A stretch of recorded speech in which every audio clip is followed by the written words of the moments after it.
आज हम आप लोगों के समक्ष गुप्तकालीन मुद्राओं के विषय में कुछ महत्वपूर्ण तथ्य रखेंगे।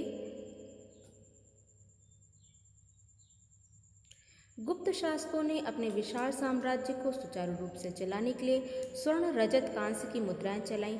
चंद्रगुप्त प्रथम से लेकर स्कंदगुप्त तक के शासकों ने इनका बहुतायत में प्रचलन करवाया।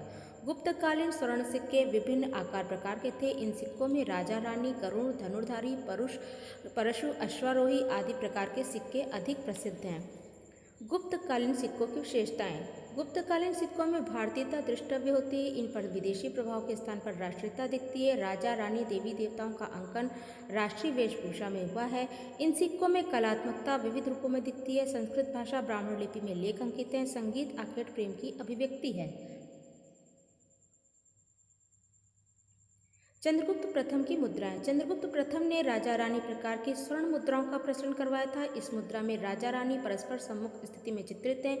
राजा राजमहिषी को कुछ दे रहे हैं। पृष्ठभाग पर श्री कुमार देवी या कुमार देवी श्री लिखा है।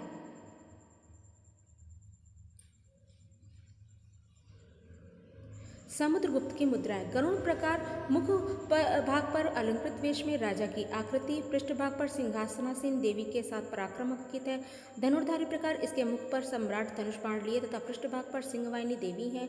परश प्रकार मुख भाग पर हाथ में परश लिए राजा के चित्र तथा मुद्रा लेख पृष्ठभाग पर देवी अंकित हैं। अश्वमेघ प्रकार मुख भाग पर यज्ञयूप में बंधे घोड़े का चित्र तथा मुद्रा लेख पृष्ठभाग पर राजमहिषी का अंकन है। व्याघ्र हनन प्रकार मुख भाग पर धनुष बाण से आखेट करते हुए राजा की आकृति, पृष्ठभाग पर मकर वाहिनी गंगा है। वीणा वादन प्रकार मुख भाग पर वीणा बजाते राजा की आकृति तथा मुद्रा लेख और पृष्ठभाग पर हाथ में कार्णकोपिया लिए हुए लक्ष्मी की आकृति है।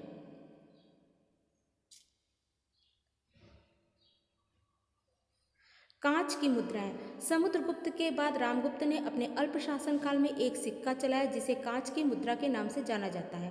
कांच वाला सिक्का रामगुप्त की मुद्रा है। इसमें कांच को राम पढ़ा गया। सिक्के के अग्रभाग पर राजा की आकृति है जो समुद्रगुप्त के समान वस्त्र पहने बाएं हाथ में चंद्र युक्त ध्वजा लिए और अग्नि में आहुति डालते हुए राजा को दिखाया गया है। बाएं हाथ के नीचे गुप्त लिपि में कांच अंकित है जबकि पृष्ठ भाग पर फूल लिए हुए देवी की खड़ी मूर्ति है। इसके पीछे सर्वराजोच्छेता अंकित है।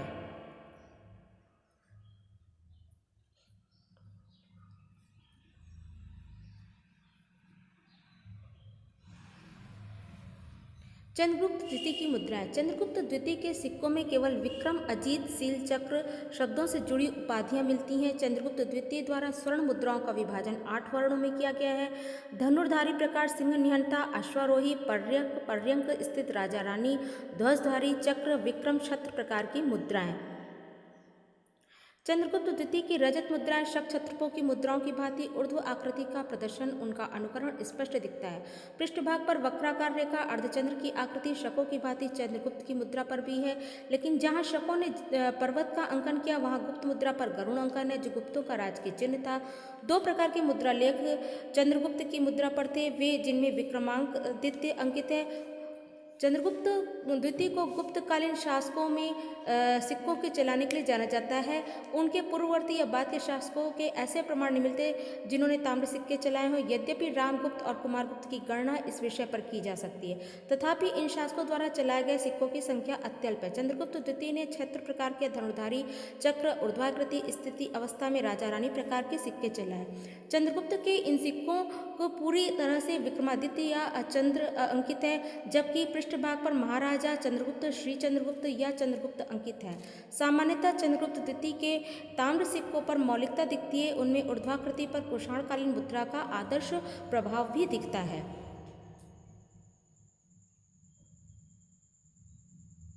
कुमारगुप्त की मुद्राएं। कुमारगुप्त प्रथम ने चंद्रगुप्त प्रथम की तरह राजा रानी प्रकार की स्वर्ण मुद्राएं चलाई जिसमें राजा रानी को पुष्प गुच्छ दे रहा है तथा पृष्ठ भाग पर श्री कुमारगुप्त उत्कीर्ण है। कुमारगुप्त ने रजत मुद्राएं भी चलाई थी जिनमें धार्मिक आस्था दृष्टव्य होती है। परम भागवत, महाराजाधिराज, श्री कुमारगुप्त, महेंद्रादित्य, कुमारगुप्त, महेंद्रादित्य आदि उत्कीर्ण है। इनके अतिरिक्त स्कंदगुप्त आदि परवर्ती शासकों ने भी अपने शासनकाल में सिक्कों का प्रचलन करवाया, जिनसे तत्कालीन देशकाल परिस्थिति के विषय में प्रभुत जानकारी उपलब्ध है। धार्मिक, राजनीतिक, प्रशासनिक, सामाजिक, आर्थिक परिप्रेक्ष्य में गुप्तकालीन मुद्राएं ऐतिहासिक स्रोत का महत्वपूर्ण माध्यम हैं। इसी के साथ भाग 2 समाप्त होता है। अगला भाग जल्दी ही आपके समक्ष फिर प्रस्तुत किया जाए।